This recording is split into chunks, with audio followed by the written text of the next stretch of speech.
Hi there. I was in the back of the car with the dogs today, taking them for their Sunday morning walk, which involves a little drive. Sorry about that, Mr. Carbon Footprint.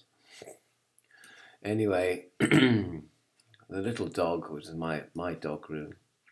She was cuddled up to me, and I felt the warmth of her snout against my thigh. And this contemplation suddenly popped into my consciousness, which I want to share with you now. It seems to me that perhaps there are four portions of the soul. In ancient times, the soul was divided up into different portions, and one of which was the portion that was supposed to animate the body. But in my system, I suppose it's related to the consciousness or awareness of the body, and this is related to the sparks of Keter, or the sparks of light. You know, we live in a prison of material, and a prison of demiurgical consciousness of the demiurge. We live in the prison of that creature, and but there are sparks of light. I mean, there's light coming through the bars of the prison, and these sparks of light are intimations of immortality, intimations of the ineffable. And the theory is that they are supposed to fill you with hope in the midst of despair. So I'm feeling this dog's snout warm against my thigh, and it seems to me that this would be an example of a little spark of light, a little spark of delight, a little spark of feeling right in the midst of this prison cell that we live in. And, you know, the warmth of another person's body against you, or even sleeping in the same bed as another person. You know, they warm up the whole bed, and this is a source of feeling right with the world, even though this world is not right. So you're feeling right with a world that is yet to come, or a world that you will eventually enter. And so this is my point about the physical sensation can be a source of light. Not pleasure exactly. It's just a feeling of rightness and a feeling of compassion, a feeling of togetherness, sort of higher feelings connected with the physical, with the sensation of another body's warmth against your body.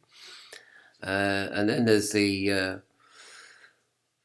another part of the soul which is connected with the receiving of the good news, the gospel, the good spell.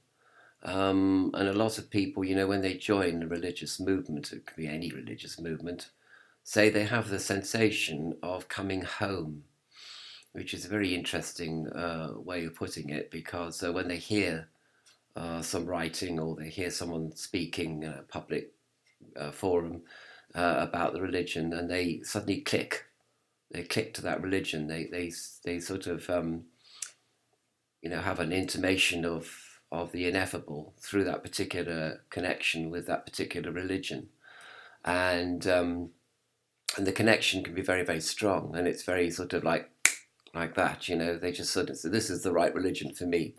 This is my homecoming, and that also represents a spark of light igniting within the receiving of consciousness through the intellect. And then we come up to the highest part of the soul, highest in inverted commas, because of course they're not highest or lowest really. They're all the same parts of the angles of a circle. But anyway, just for convenience sake, and because I'm probably born in the age of Pisces when everything is hierarchical, and what can you do about that? So the highest part of the soul, I was contemplating this, and I thought to myself, what is all this about intuition? What is the nature, the essence of an intimation of immortality, an intimation of the ineffable, the spark of light within this prison cell? And I had I suddenly remembered the New Testament story of the widow's mite. And the widow went into the temple, and all she had was a mite, which is the smallest denomination of coin in the days when Jesus walked the earth, or appeared on the earth anyway, and depending on your point of view.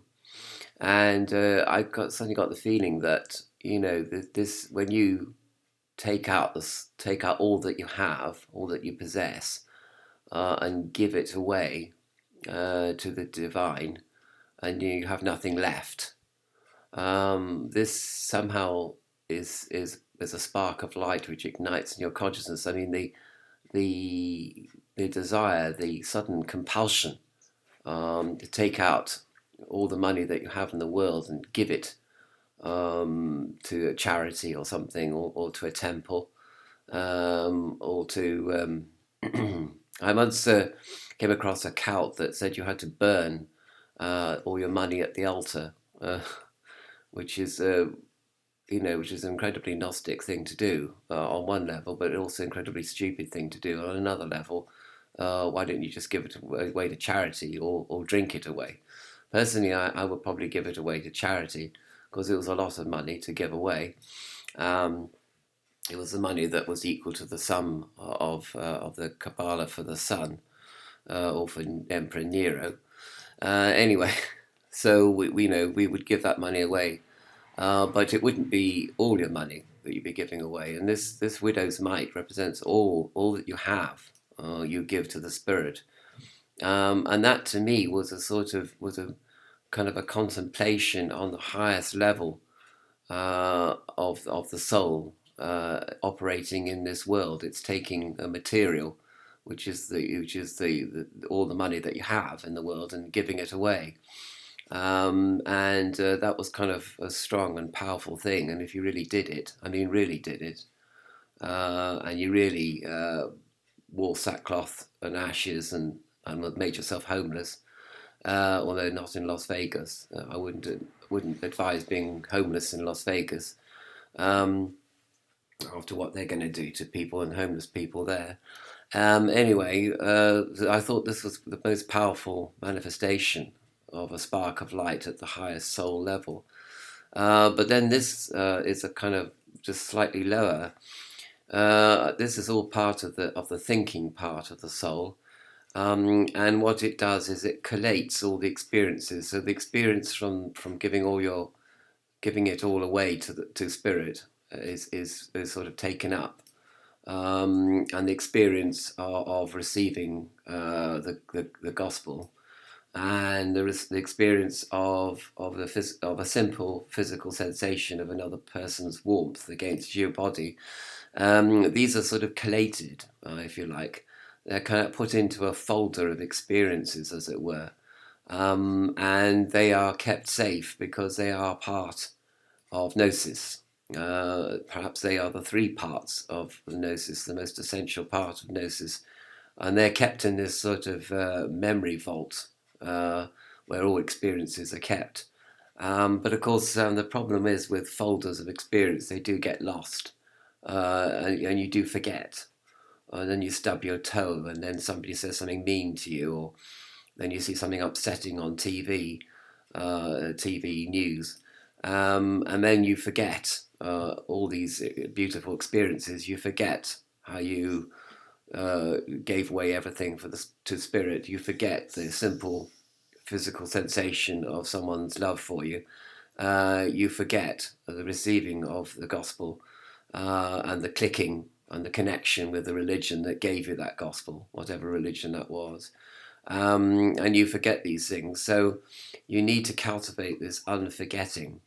You need to cultivate the fact that despite distraction, which is the main characteristic of the demiurge and his rule over us, is that we are distracted. We forget the sparks of light, the experiences that gave us a pointer towards the ineffable, towards heaven, towards the supreme good God. And so we are distracted from these things and we forget them and we fall into despair and we fall into grief and we fall into anger and avarice and all the aggression and all the rest of it. And then we're totally distracted. Yet, because these experiences happened, because these levels of soul experience happened, it's in there. The memory of these experiences in there, and it will come back. It will, despite all the distraction, it will come back, and it keeps coming back and keeps coming back and keeps you on the narrow path to heaven, whereas the distraction is the broad path which leads to perdition and dispersion and and destruction. The single narrow path will lead you to mind liberation and the entry into the ineffable supernal worlds. So it's an interesting contemplation, deriving from the simple experience of my dog's warm snout against my thigh in the back of the car as we rode to give these dogs their weekly walk in the countryside.